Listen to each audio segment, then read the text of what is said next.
Hai, Assalamualaikum warahmatullahi wabarakatuh. Bismillahirrahmanirrahim. Nama Uncle Sufyan Ismail, merupakan pengamal perundangan syariah di negeri Sabah atau lebih dikenali dengan Peguam Syar'i. Hari ini Uncle akan share beberapa tips mengenai isu perundangan syariah, di mana nanti Uncle akan menjawab beberapa soalan daripada klien ataupun prospek klien Uncle yang WhatsApp Uncle, PM Uncle atau DM Uncle, tanya beberapa soalan mengenai isu perundangan syariah. Apakah patut dibuat, apakah maksud dari segi undang-undang macam mana. Jadi hari ini Uncle akan share apa persoalan-persoalan tu. Lepas tu apakah jawapan ataupun langkah yang perlu dilakukan apabila menghadapi situasi tersebut. Jadi Uncle akan share pada hari ini soalan-soalan yang terpilih itu untuk kita kongsikan bersama. Mungkin follower Uncle boleh ambil ilmu ni untuk share kepada keluarga maupun kawan-kawan. So apa hari ini soalan yang terpilih tu? Okay, hai, Assalamualaikum. Saya Len Ramli, wife kepada ni Sufyan Ismail. So kamu tak nampak muka saya pada hari ini sebab kita tukar-tukar lah kan. Alright, so saya akan cuba baca soalan-soalan dan kalau ada yang saya perlu celah, saya akan celah. Okay? Kalau saya rasa boring sudah, saya akan celah. Kalau kamu mau specifically untuk kamu kena datang untuk personal consultation. So masa tu kamu boleh tanya apa-apa saja untuk penyelesaian kepada masalah kamu. Okay, so kita pergi ke soalan pertama kah? Okay, ya, teruskan. Okay. Assalamualaikum, saya mau tanya, apakah cara saya untuk berpisah dengan cara yang paling baik? Okay, sebenarnya persoalan ni dia agak umum. Jadi semua cara yang kita ada di mahkamah pun semua sebenarnya adalah merupakan cara yang baik. Cuma macam mana cara kita memilih untuk buat tuntutan perceraian tu adalah mengikut fakta kes ataupun alasan terhadap perceraian yang ingin kamu tuntut di mahkamah. Okey. Untuk yang persoalan ni, sebenarnya Uncle ada membuat ataupun menulis satu e-book, di mana e-book tu bertajuk 7 jenis perceraian yang boleh kamu pilih bagi membuat tuntutan perceraian di mahkamah syariah. Kalaulah soalan tu dia tanya apakah jenis perceraian yang terbaik, bagi Uncle perceraian yang terbaik adalah perceraian persetujuan lah. Maksudnya suami ataupun isteri itu sama-sama ada persetujuan di dalam mengakhiri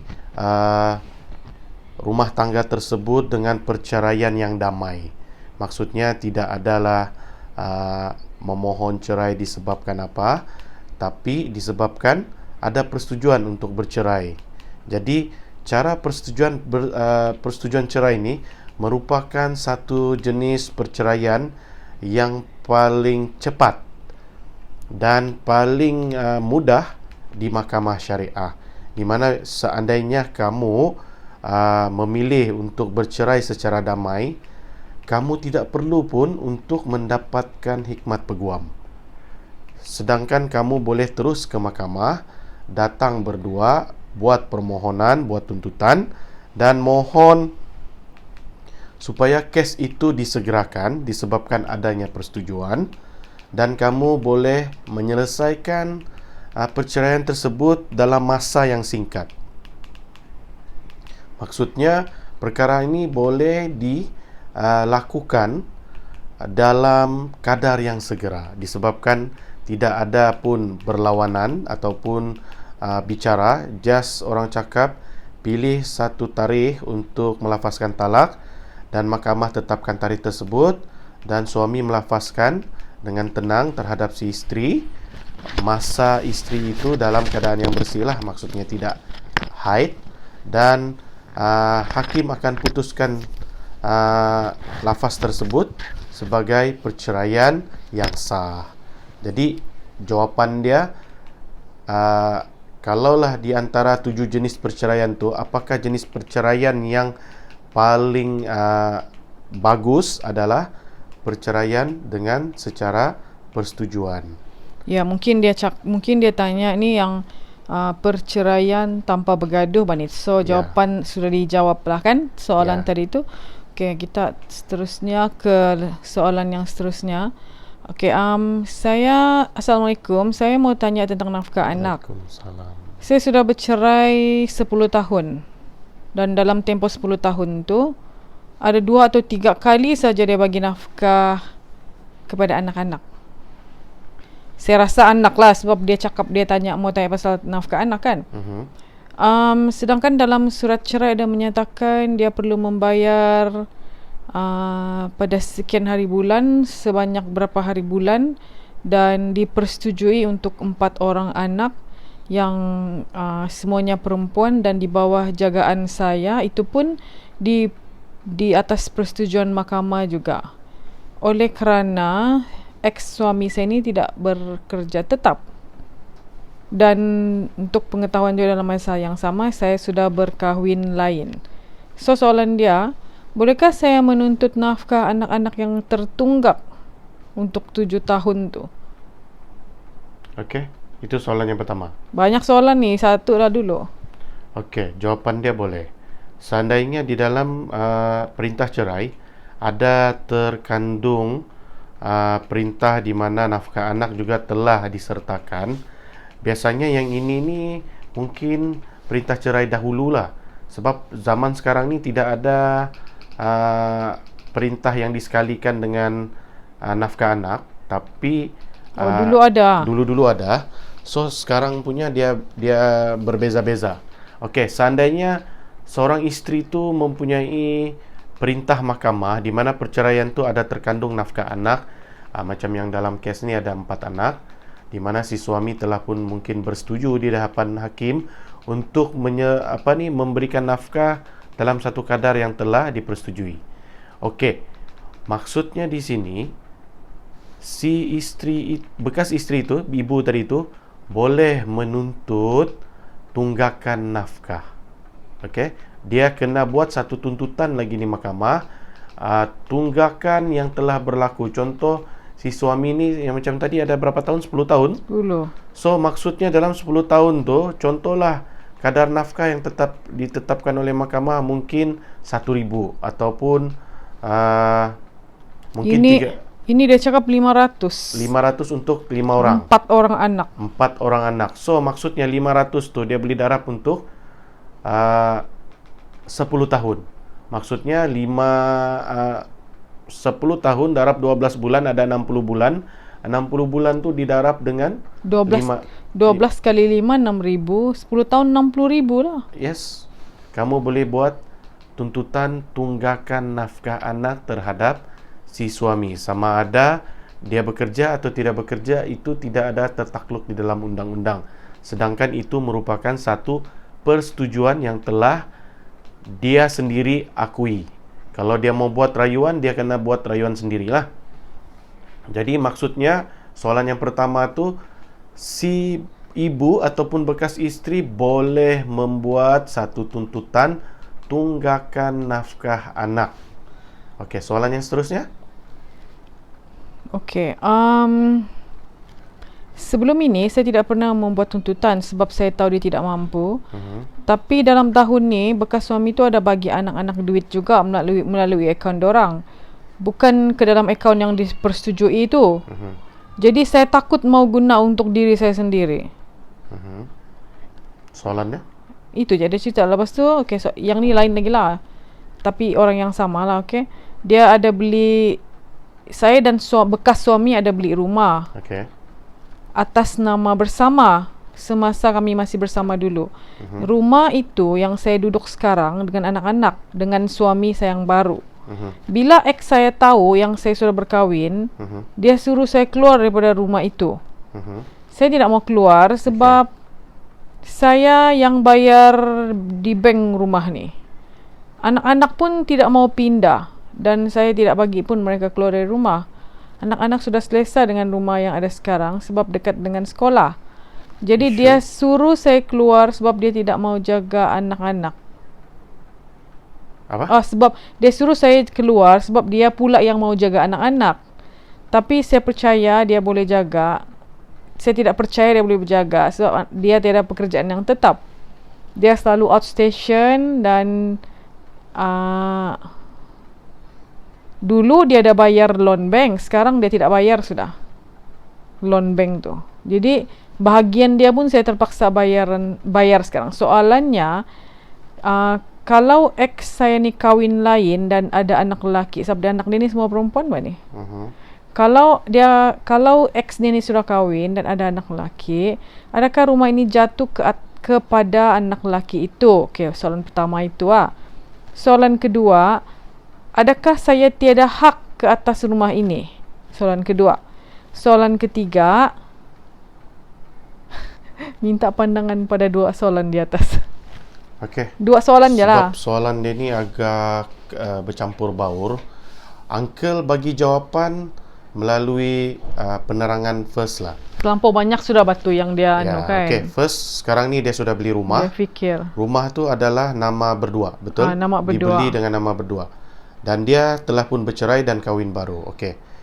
Bagi kes sedemikian, apa yang perlu dibuat adalah membuat tuntutan harta sepencarian. Ya, mungkin dah tak tahu ni. Sebab apa? Kamu sudah bercerai. Uncle mau bagi tahu, suami ada hak, isteri pun ada hak disebabkan nama tu di dalam SMP nama berdua. Sekarang ni kamu kena buat satu tuntutan di mahkamah syariah terhadap pembahagian harta sepencarian.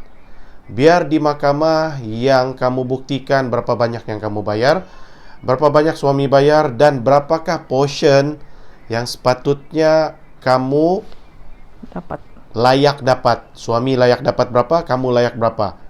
Bicaralah di mahkamah mengenai portion terhadap sumbangan kamu tu.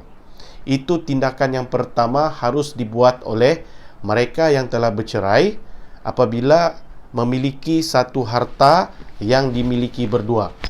Yang kedua adalah soalan dia tanya, adakah dia berhak terhadap rumah tu walaupun dia sudah berkahwin lain? Jawapan dia ada hak. Okey. Lepas tu, sebab apa dia ada hak? Rumah itu owner dia 2 orang.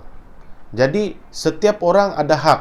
Berapa persen perlu dibicarakan mengikut sumbangan yang telah diberikan semasa memiliki rumah tersebut. Okey, soalan yang seterusnya dia tanya, seandainya laki dia ni kahwin baru dan ada anak lelaki, adakah anak dia itu akan dapat semua harta tu? Jawapan dia tidak. Kalau dia cakap anak lelaki dia tu dapat, kalau dia mati, jawapan dia dapat. Sebab apa? Itu juga merupakan ahli waris. Jadi dia punya cerita sekarang, si bekas suami tu dia hanya boleh bagi hak dia sahaja, di mana hak bekas isteri tu juga ada. Jadi sebelum dia bercampur baur adalah perlu si bekas isteri dan bekas suami tadi itu membuat satu tuntutan harta sepencarian di mahkamah dulu. Maksudnya dia kena tahu dulu portion dia. Rumah ni si bekas suami berapa persen dan si bekas isteri itu berapa persen. Jadi siapa yang ingin memiliki, contohlah rumah ini tidak ingin dijual. Jadi kita kena tahu dulu portion dia. Contohlah ditakdirkanlah oleh disebabkan si bekas isteri ni dia banyak membayar. Contohlah mahkamah tetapkan portion si isteri terhadap rumah tu 70% dan 30% adalah hak si suami. Sebab sewaktu perkahwinan juga dia ada menyumbang. Cuma mungkin dia tergendala membayar di dalam beberapa tahun disebabkan oleh ketidakmampuan. So mahkamah ataupun hakim bicara akan calculate lah mengikut sumbangan dia tu. Okey. Let's say lah si suami itu ada 30% daripada rumah tersebut. Dia punya kelayakan apabila telah diambil kira dari segi sumbangan semasa pemilikan rumah tersebut. Maka seandainya rumah itu berharga RM200,000, maka hak si suami itu perlu dibayar oleh si bekas isteri. Contoh dia, si bekas isteri, dia ni masih lagi ingin memiliki rumah tersebut tanpa ingin menjual rumah tersebut. So, maksudnya apabila valuation pada masa tersebut, nilai rumah itu adalah 200,000, maksudnya di sini, si bekas isteri itu wajib membayar 30% daripada nilai harta rumah tersebut tu terhadap si suami. Jadi kalau 200,000, maksudnya bekas isteri itu perlu membayar kepada bekas suami itu RM60,000 bersamaan dengan nilai 30% terhadap harga semasa rumah tersebut. Okey, Uncle harap semua jawapan tu sudah terjawab, soalan tu sudah terjawab tentang semua soalan tu lah. Yang pertama, isteri tu, bekas isteri ada hak. Yang kedua, adakah anak itu akan layak dapat harta? Jawapan dia layak. Kalau cakap semua tidak, sebab seandainya si bekas suami itu meninggal, semua ahli warisnya akan mendapat harta mengikut faraid seandainya tidak persetujuan. Artinya soalan dia tadi tu dia kena buatlah harta pencarian Yes, dulu. dia perlu wajib buat harta pencarian dahulu. Bila dia tidak buat atas pencarian, itulah dia risau. Ya. Lelaki anak dapat ke tidak. Yes, sebab apa? Kalau dia sudah buat harta pencarian, maksudnya dia boleh memiliki harta rumah tersebut dengan membayar share kepada bekas suami itu. Seperti mana yang telah diputuskan oleh mahkamah berapakah portion si bekas suami. Jadi kalau sudah ada tuntutan atas pencarian tu settle lah sudah kan? Ya, Senang. settle lah sudah. Nak kisahlah dia mau bawa suami baru dia akan tinggal, itu sudah tidak ada masalah. Sebab apa? Harta tu sudah pun dibahagikan mengikut yang sepatutnya di dalam tuntutan harta pencarian. Okey lah. So harap-harap clear lah kan? Okey. Jadi okey ini minta pandangan je lah. Okey. Okay, so bagi pandangan saja mungkin dari segi apa yang sepatutnya dia buat lah. Dia tidak pun mau, dia nak mau minta cerai pun ni. Dia mau tanya je, okey. Suami saya terlibat dengan dada. Okey. Dan saya sudah banyak kali kena pukul, kena sepak terajang. Mhm. Kiranya saya ni tinggal tunggu mayat je ni. Tinggal tunggu jadi mayat je ni, dia cakap. So kalau lah saya minta pandangan, kalau contohnya kamu lah berada dalam situasi macam gini kan. Apakah tindakan yang akan sepatutnya saya ambil? Pertama, adakah berbaloi untuk saya mempertahankan perkahwinan ini? Okey. Ketiga, di manakah tempat saya boleh mengadu sebagai seorang isteri ataupun bergantung bila suami saya ni yang kaki dadah pukul saya? Itulah soalan ketiga. Soalan pertama tu tadi dia tanya tu apa tadi tu? Apakah tindakan yang sepatutnya saya buat bila saya berada dalam situasi ini? Okey. Tindakan yang pertama dibuat apabila suami itu membuat satu tindakan fizikal di mana mencederakan, apa yang perlu dia buat adalah pergi ke hospital lah bila sudah cedera. Dan dapatkan satu laporan perubatan terhadap kecederaan tersebut. Dapatkan rawatan dulu. Selepas dapatkan rawatan dan mendapatkan laporan perubatan, kamu perlu buat laporan polis. Apabila sudah buat laporan polis, mohon pihak polis buat satu tindakan terhadap kecederaan yang berlaku. Ini boleh dianggap satu keganasan rumah tangga. So, kamu boleh buat satu lagi laporan kepada SAWO. Boleh cek di Google apakah SAWO, di mana SAWO ni bertindak sebagai satu agensi yang melindungi wanita-wanita yang telah didera. Okey. Selepas itu, Uncle mahu orang yang telah diberi perlindungan mungkin oleh SAWO ataupun kebajikan ni disebabkan oleh keganasan rumah tangga yang telah berlaku, barulah kamu membuat tuntutan perceraian melalui fasakh ataupun taklik. Tapi yang sebaik-baiknya adalah dua-dua itu pun adalah baiklah. Maksudnya, sebab apa? Ada tindakan fizikal di mana taklik pun kamu boleh mohon cerai secara taklik ataupun secara fasah. Dua-dua ni benda yang agak sama, tapi kalau ikut secara relevannya disebabkan suami itu ada terlibat lagi di dalam kegiatan najis dadah, maka fasah ni merupakan satu jenis perceraian yang wajar dipilih. Sebab di dalam undang-undang fasah tu ada terdapat sebab-sebab yang membolehkan seorang isteri itu memohon fasah apabila seorang suami itu terlibat dengan jenayah. Dan sekarang sudahlah terlibat dengan jenayah, dia ni membuat lagi kecederaan terhadap si isteri. Jadi Uncle harap jawapan Uncle ni sudah cover habis. Apa perlu buat? Tadi itu pergi hospital. Apakah berbaloi untuk mempertahankan? Yang kedua, sendiri sudah jawab. Tepuk dada tanya hati lah kali ya. Bukan lagi tepuk dada tanya hati, mau tampar tu muka supaya sedar. Maksudnya dia sendiri jawab, dia ni tinggal tunggu mayat saja. Maksudnya tunggu jadi mayat. Adakah kamu punya statement tu macam mau bunuh diri? Bunuh diri dalam keadaan orang cakap bom jangka. Anytime saja boleh jadi mayat. Maksudnya kamu ni layak untuk bahagia. Keluar untuk cari penyelesaian dengan membuat tindakan laporan polis. Nanti anak pergi siapa ke lagi? hospital. Siapa jaga? Jangan risau, anak kamu boleh jaga. Tiada masalah sebab di dalam undang-undang isteri yang tidak bekerja pun layak untuk memohon hadanah ataupun hak jagaan anak.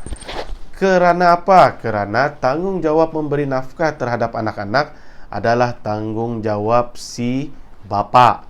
Okey, ditakdirkan si bapa tu sudah masuk penjara. Keluarga si bapa, kamu boleh buat tuntutan juga, tidak ada masalah. Sebab apa? Bapa merupakan atau keturunan si bapa adalah orang yang bertanggungjawab terhadap tuntutan nafkah anak-anak. Okey, Uncle harap jawapan Uncle tu clear. Enggak, Pak, kalau dia meninggal, Pak, kan nak cakap siapa Meninggal, siapa yang meninggal? Bini dia lah, kan dia bilang dia mau tinggal jadi mayat je. Maksudnya, Siapalah jaga anak, begitu, Pak. okey, Cakap. di dalam undang-undang orang yang paling layak jaga anak setelah ibu tu meninggal adalah nenek sebelah ibu. Jadi kenapa yalah risau? Maksudnya kalau dia tiada pun, ibu dia pun boleh menjaga anak-anak tersebut. Enggak, maksud aku kan, buatlah tindakan, tak akan mau jadi mayat. Nanti siapa mau jaga anak lagi? Betul. Itu waktu Jadi, maksudnya. bagi isteri-isteri di mana suami ini yang ganas, kamu ndak payahlah mau bertahan sampai tahap kamu tu mungkin jadi mayat. Jadi sebelum kamu jadi mangsa, adalah lebih baik kamu berhijrah dengan membuat tindakan undang-undang, yaitu dengan membuat laporan perubatan, mendapatkan rawatan, serta membuat laporan polis supaya keganasan yang berterusan tu dapat dihentikan. Sekurang-kurangnya tidak ada kemalangan jiwa lagi yang boleh berlaku. Jangan terlambatlah, maksudnya buatlah tindakan. Sebab kamu tidak melaporkan kepada polis, jadi suami yang ganas ni dia akan bertindak lebih agresif. Mungkin hari ni tampar, besok pukul pakai kayu, lusa tikam-tikam. Maksudnya gunakan alat sudah untuk pukul kamu. Jadi adakah kamu ingin tunggu kamu koma baru mau bertindak? Waktu tu kamu sudah nak boleh bertindak. Jadi kita kena ajar bagi orang yang ganas nih supaya dia tidak ganas. Macam mana cara ajar dia untuk tidak ganas? Buat laporan polis.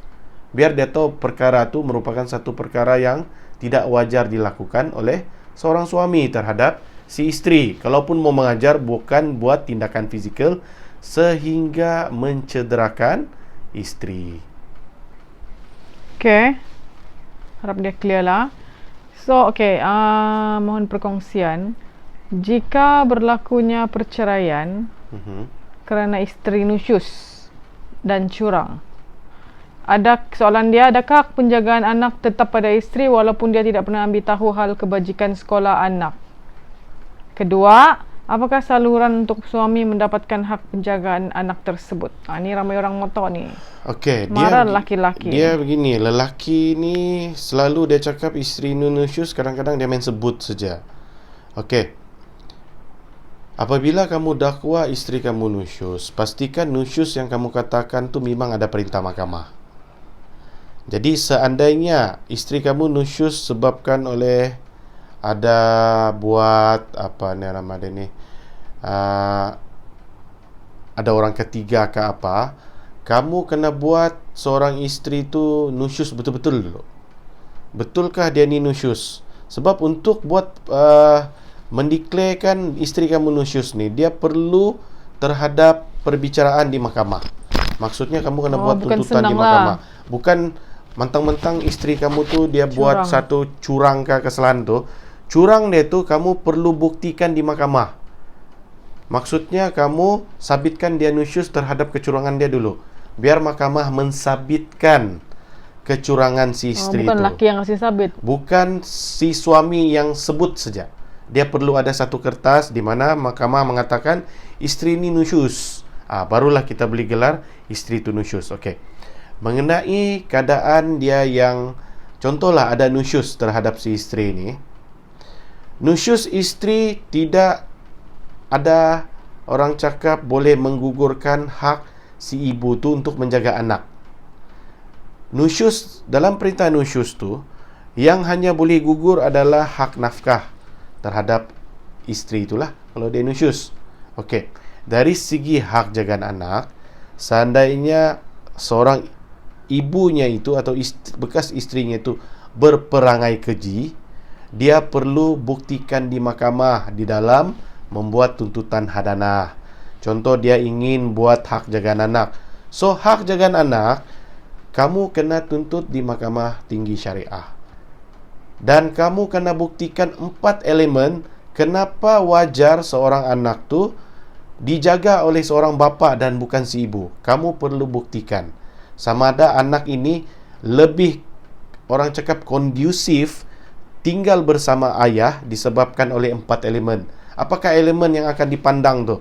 Pertama adalah kebajikan anak. Kedua adalah kesehatan anak. Yang ketiga adalah pendidikan anak. Yang keempat adalah agama anak.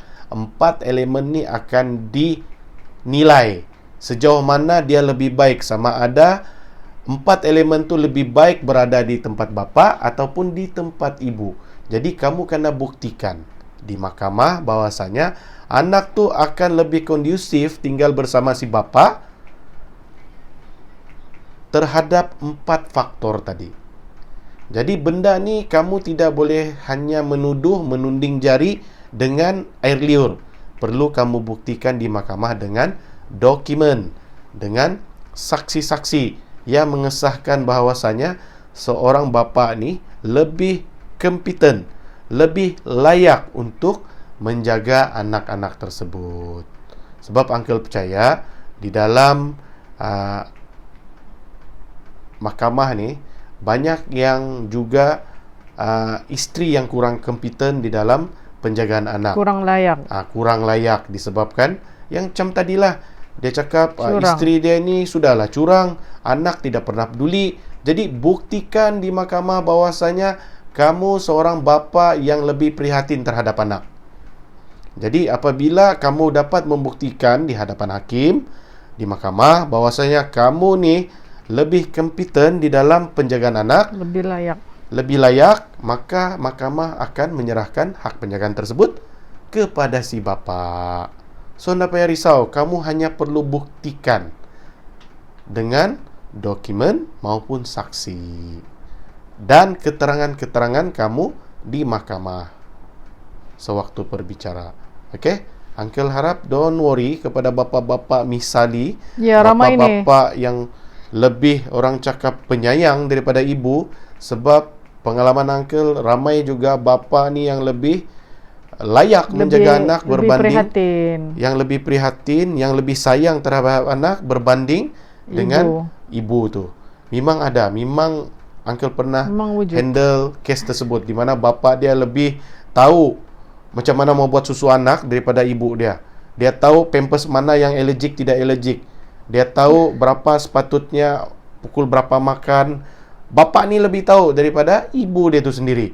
Ini tidak mustahil, sebab bila dia dapat buktikan di mahkamah bahawasanya dia lebih faham, dia lebih prihatin, dia lebih tahu, sudah pasti hakim bicara akan menyerahkan hak jagaan anak tersebut kepada si bapa berbanding si ibu yang mungkin kurang ataupun tidak tahu. Jadi benda ni tak payah risau. Betul, walaupun dalam Undang-Undang Seksyen 82 Undang-Undang Keluarga Islam telah menetapkan bahawa prioriti terhadap hak jagaan anak tu adalah ibu, dan kedua adalah ibu kepada ibu, yang ketiga barulah si bapa. Tidak payah risau apabila kamu juga dapat membuktikan bahawasanya kamu tu lebih layak berbanding ibunya. Okey? Uncle harap tu clear lah. Anda payah risau kepada bapa-bapa yang penyayang. Ya. Kamu masih boleh berpeluang tinggi dalam mendapatkan hak jagaan anak. Macam just want to share lah. Macam saya dengan my husband ni, dia lagi tahu pampers mana anak pakai. Dia lagi tahu susu mana anak pakai, anak minum. Dulu masa baby kecil-kecil lagi, dia macam mana tu lain? Dia boleh bikin susu dengan masih tidur, masih berkur-kur tapi bikin susu. Macam mana tu kau bikin susu begitu tu? Tahulah. Lupa lah. Ni Jack 10 tan. Tidak lah, just want to share saja. Okay. So, begitulah. Don't worry kepada bapa-bapa. Kamu masih mempunyai peluang yang tinggi di dalam membuat hak jagaan anak. Yang penting kamu kena buktikan sahaja di mahkamah. Ya, ada yang marah ni. Ya, Uncle Ada yang faham. marah, cakap, yalah kau tak pernah bercerai, jadi kau mana tahu begitu, ada orang cakap begitu. Tak apa, kita kasih can sama orang yang marah tu. Maksudnya dia masih ada sensitivity terhadap mau memiliki tu anak. So that's good. Maksudnya dia pandai marah tu, dia masih ada mau tu anak lah. So it's okay, tak apa. Soalan yang seterusnya. Soalan seterusnya lagi? Ya. Okey, kalau mau soalan seterusnya, untung kamu ni banyak soalan ni. Okey tadi isteri nusyus sudah kan? Okey okey, saya sudah bercerai, talak 1, dan saya ada anak berumur 6 bulan. Okey, saya ingin menuntut saya mau menuntut nafkah anak dengan bekas suami saya ni. Okey, saya tidak tahu berapa mau tuntut. Berapakah bayaran minima untuk sebulan bagi meminta nafkah anak seperti susu dan baju pampers dan biayai duit hospital jika anak ini sakit? Dan sehingga umur berapakah anak ini perlu ditampung, perlu dibayar oleh ayahnya untuk menanggung anak ni? Okay. First, punya soalan tu itu paling subjektif sekali mau dijawab oleh seorang peguam. Walau bagaimanapun, di dalam arahan amalan ataupun dalam undang-undang arahan amalan tu ada beberapa jadual yang menetapkan berapakah nilai yang boleh diikuti ataupun boleh diambil seandainya bapa dia tu bergaji demikian, berapa orang anak dia ada, dia punya jadual. Walau bagaimanapun. Okey, begini, sorry mencela. Ada orang tanya ni, boleh dapatkah jadual tu? Tak boleh kan? Boleh. Uncle boleh bagi pun jadual tu, tak payah risau. Tapi di dalam mahkamah itu jadual hanyalah penunjuk asas. Aras. Maksudnya asas dalam tu. Itu pun kalau dipersetujui. Tapi yang paling basic, macam mana kamu mau menentukan berapakah kadar nafkah anak yang wajar dan akan kamu dapat, kamu kena buktikan berapakah perbelanjaan tersebut. Contohnya kamu mau memohon satu anak ni 1,000. Kamu kena buktikan bil 1,000 tu terhadap perbelanjaan bulanan tu. Dan benda ini kamu kena synchronize atau sesuaikan permintaan kamu tu dengan pendapatan si bapaknya. Jangan pula kau tahu gaji 2.000 kau minta 1.000. 2.000, kau mau minta 1.500. Memang tak dapat lah. Kalau 1.000 minta dapat ya tuh? Sebab separuh. Dia sekurang-kurangnya bapa ni dia tengok dia punya komitmen. Jadi kalaulah contoh bapanya gaji 2.000, kamu minta 500 tu mungkin kamu boleh dapat. Logik lah kan. Maksudnya 1/4 daripada gajinya tu untuk anak. Itu logik. Tapi kalau kamu minta separuh daripada gajinya, confirm dah dapat lah. Sebab apa? Benda ni dia kena mengikut kemampuan si bapa tu. Kadang-kadang si bapa ni pun dia akan beritahu, saya gaji 5.000 tapi komitmen 4.500. Yang itu pun janganlah ingat hakim tu bodoh. Maksudnya walaupun kau punya gaji 4.000, 5.000, kau cakap komitmen kau sampai 500, 4.500, maksudnya kau mau begitu kau banyak komitmen lah. Sebab hakim bicara akan menilai komitmen tu adakah dia satu komitmen yang wajib ataupun merupakan satu kehendak sahaja. Contoh, bapa dia ni kereta sampai 3. Sedangkan kewajarannya orang kereta 1 pun sudah memadai. So hakim akan tolak. Itu bukan merupakan satu keperluan tapi kehendak. Jadi benda-benda komitmen tu bukan semua akan diambil kira. Jadi dia mengikut macam mana anak tu membesar, mengikut keadaannya, dia punya taraf hidup tu. Contoh seorang golongan berpendapatan B40, dia punya anak pun mungkin label B40 lah juga dalam tuntutan nafkah, cara hidup dia.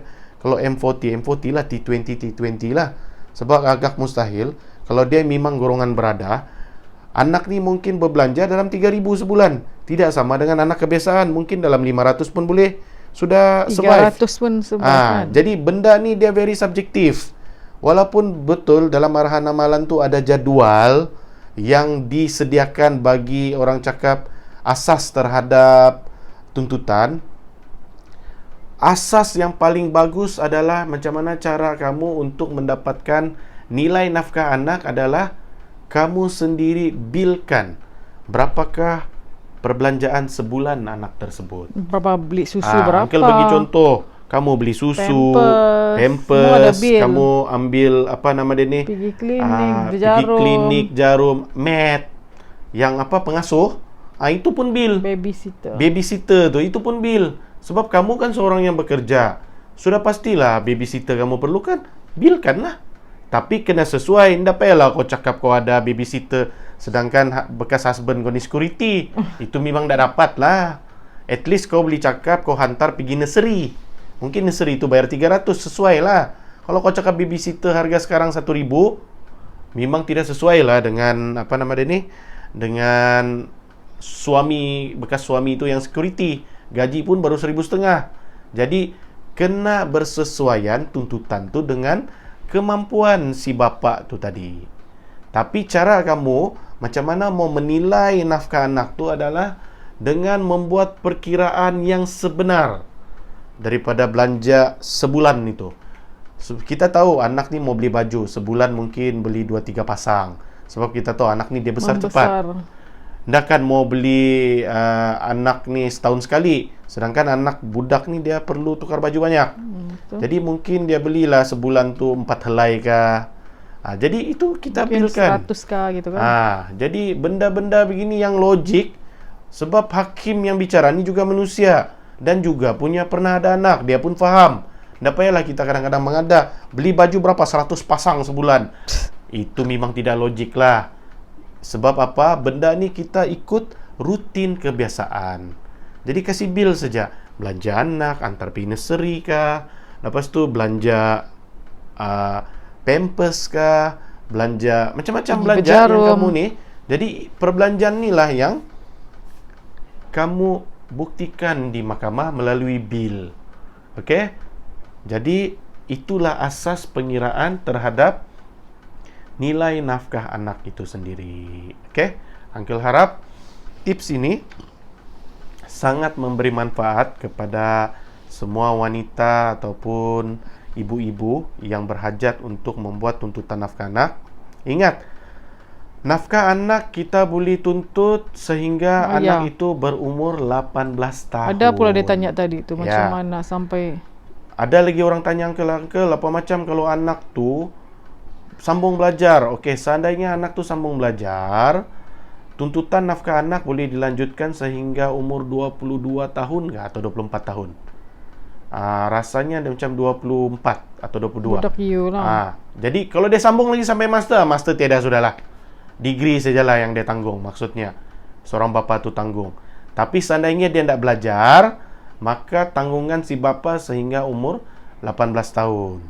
Dan ada lagi yang tanya, Uncle, macam mana kalau anak tu sudah umur 18 tahun tapi masih belajar? Macam mana mau tuntut? Okey, seandainya kamu ada kes macam gini, yang tuntut nafkah anak ni kena anak tu sendiri, bukan si mama. Sebab apa? Anak tu sudah berumur 18 tahun, di mana umur 18 tahun ni layak untuk membuat tuntutan sendiri ke mahkamah untuk membuat tuntutan nafkah anak. Matang sudah kan? Yes, correct. Harap tu faham. Maksudnya nafkah anak ni hanya sampai level 18 tahun atau hingga 24 ke 22 tahun. Uncle kena Kasih confirm. kasih confirm dulu lah. Tapi dalam 20-an, maksudnya habis degree tu habislah. Kalau dia sambung lagi master, itu master tiada sudah. Rasanya macam hingga 22 rasanya degree punya level lah. Jadi itulah sahaja limit dalam membayar nafkah anak. Okey? Harap benda ni jelas supaya kamu ada guideline macam mana membuat tuntutan nafkah. Banyak lagi yang cakap takutnya, Uncle, saya tidak dapat jaga ni anak sebab saya ni tidak bekerja. Ingat, dalam membuat tuntutan hadana ni, dia tiada kaitan dengan isteri tu bekerja atau tidak bekerja. Ada lagi dia cakap tiada dokumen. Ada lagi, bukan tiada dokumen, dia pasport. Tiada ada kena mengena ni pasport ke atau warga negara Malaysia. Dia mengikut kelayakan. Okey, selagi mana ibu tu sehat, tubuh badan kan, dia boleh jaga anak tu dengan baik, dia akan mendapat hak jaga anak. So don't be worry. Sebab banyak ni yang cakap, Uncle, saya diugut suami sebab saya ni pasport. Jadi kalau saya bercerai sama dia, saya langsung tidak boleh tengok anak. Hak jaga anak pun tidak sama saya. Itu merupakan satu ugutan atau dakwaan yang tidak betul. Mitos. Maksudnya mitos. Kenapalah dia warga negara? Kenapalah kamu pasport? Kamu masih boleh mendapat hak jagaan anak. Sebab di mahkamah dia tidak tengok warga negara ataupun pasport. Okey? Yang penting kamu ada hak di dalam tuntutan di mahkamah syariah itu sendiri. So, Uncle rasa sampai sini dulu kita punya perkongsian. So, kita akan share lagi pada sesi yang akan datang, yang seterusnya. So, Uncle akhiri dengan wabillahi taufik wal hidayah. Assalamualaikum warahmatullahi wabarakatuh. Kita jumpa lagi.